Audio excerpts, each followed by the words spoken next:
So hello guys, how are you? I hope you are very well at home in this COVID situation. So today we are going to start the new journey about a new topic of Lucent physics. So you are watching Tricky Alpha and I am Apurva Roy with you. These questions are very important and have the chances for coming to different exams like IAS, ICS, WBCS, UPSC, ACS and various type of competitive exams. This is a video series and in a single video I will discuss approximately 25 questions and solve them in various examples by an easiest way. But don't worry, for the next questions you have to watch all of my videos in this video series. I am telling you this will be so beneficial and so efficient for those who has some typical weakness in physics. So don't forget to press the subscribe button and like. Today's topic is about chapter electronic device and communication system. So question number 1, metallic solids are always opaque because option A, they reflect all the incident light, option B, they scatter all the incident light, option C, the incident light is readily absorbed by free electrons in a metal, and option D, the energy band traps the incident light. In this question, option number C will be correct.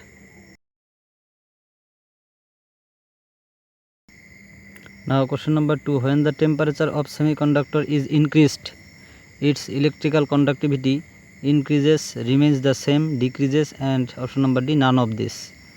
The temperature of semiconductor is increased. As we know, the increasing of temperature in case of semiconductor, the electrical conductivity increases. So option number A will be right answer.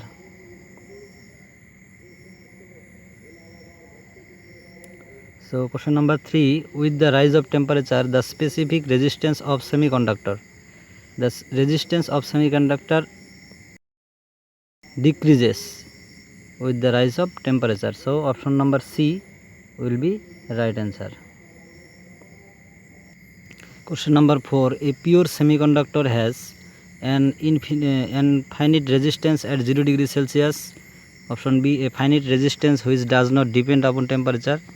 Option C, a finite resistance which decreases with temperature, and option D, a finite resistance which increases with temperature. In this question, option number C, a finite resistance which decreases with temperature, this option will be correct.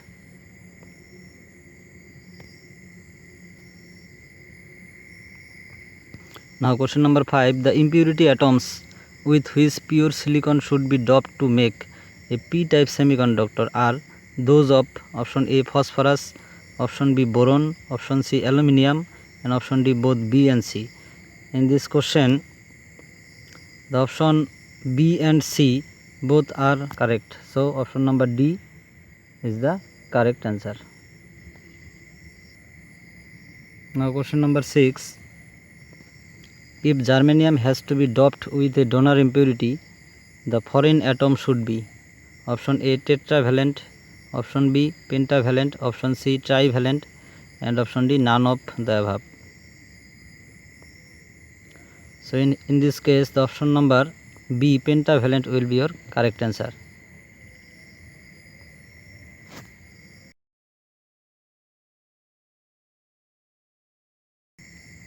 Now question 7, a hole in p-type semiconductor is an excess electron, option B, a missing electron, option C, a missing atom, option D, a donor level. A hole in p-type semiconductor is a missing electron. In this case, where the electron does not exist, actually the deficiency of electron known as the holes actually. So hole will be the missing electron. Now question number 8, an n-type semiconductor is formed. Option A, when germanium crystal is doped with an impurity containing 3 valence electron. Option B, when germanium crystal is doped with an impurity containing 5 valence electron, and option C, from pure germanium, option D, from pure silicon. When we make any n-type semiconductor, then the germanium crystal is doped with an impurity containing 5 valence electrons. So the option number B will be correct answer. A typical example of semiconductor is question number 9 says, so option A platinum, option B germanium, option C quartz, and option D mica. So in this case option number B germanium will be your right answer. It is a semiconductor. Now question number 10, the resistance of a PN junction in forward bias is 0, option B low, high, and infinite. So in this case the resistance is low. When the diode is connected in forward bias, there is some resistance. Question number 11, in an intrinsic semiconductor only electrons are responsible for the blow up current, only holes are responsible for the blow up current. Option C, both holes and electrons carry current and their number is the same, and option D, none of this. In this case the option number C, both holes and electrons carry current and their number is the same, this option will be correct.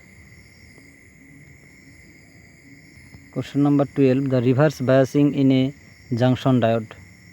Option A, decreases the potential barrier, option B, increase the potential barrier, option C, increase the number of majority charge carriers, and option D, none of this.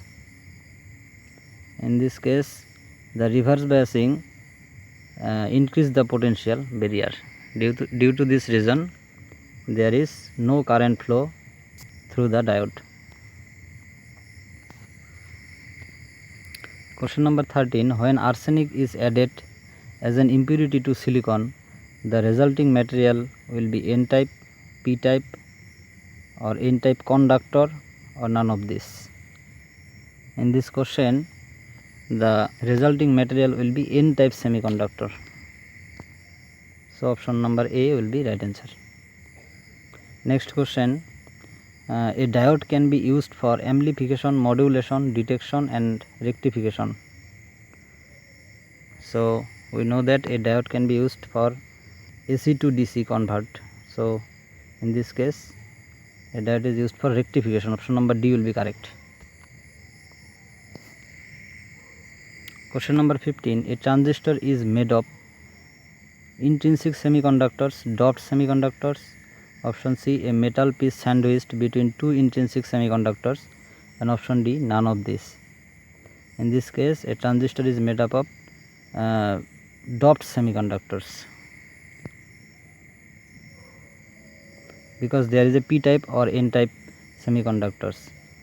We know that when we make any n-type or p-type semiconductor we doped at first, so these semiconductors are doped when we make transistor.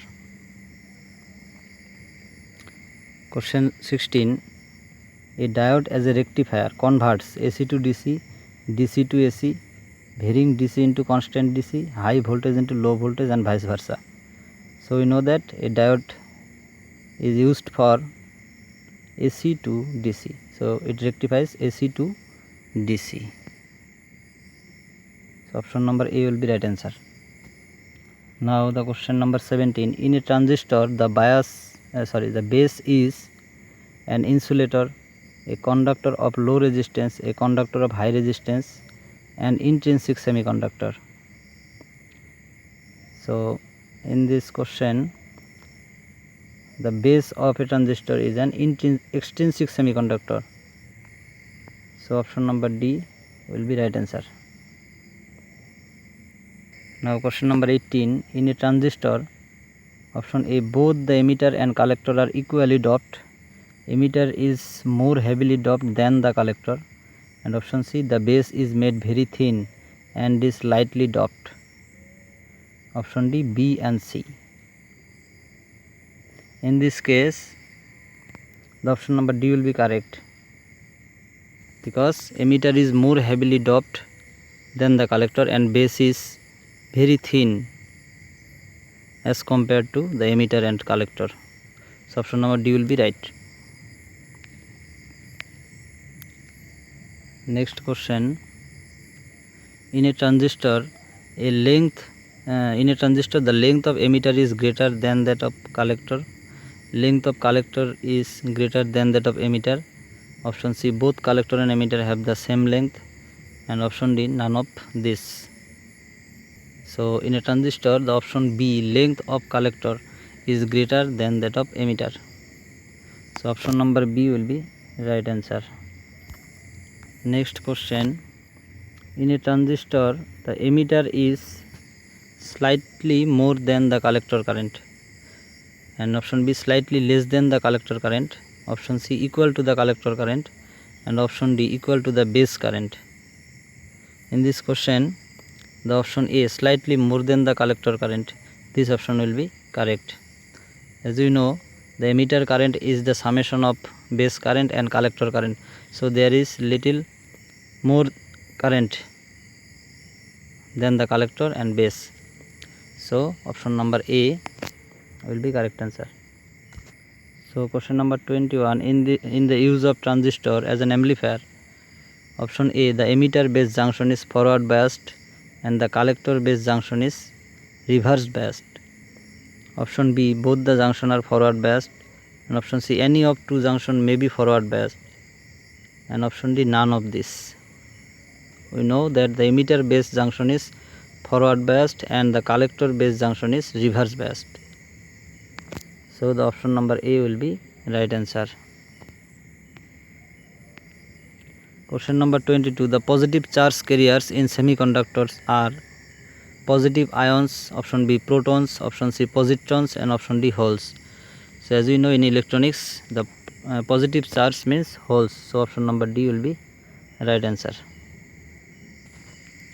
Next question, in a p-type semiconductor the majority charge carriers are electrons, holes, neutrons, protons.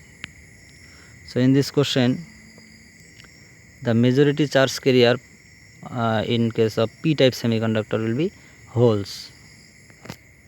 So option number B will be right answer.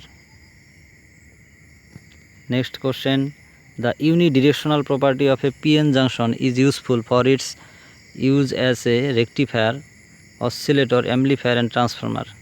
Unidirectional property of p-n junction. So we know that the p-n junction diode is used for rectification, so the option number A will be right answer.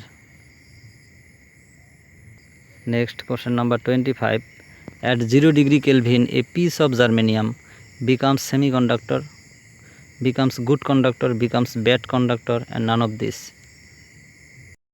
At 0 Kelvin temperature, in case of germanium, there will be a high resistance, so it loses all the conductivity, it becomes a bad conductor. So option number C will be correct answer.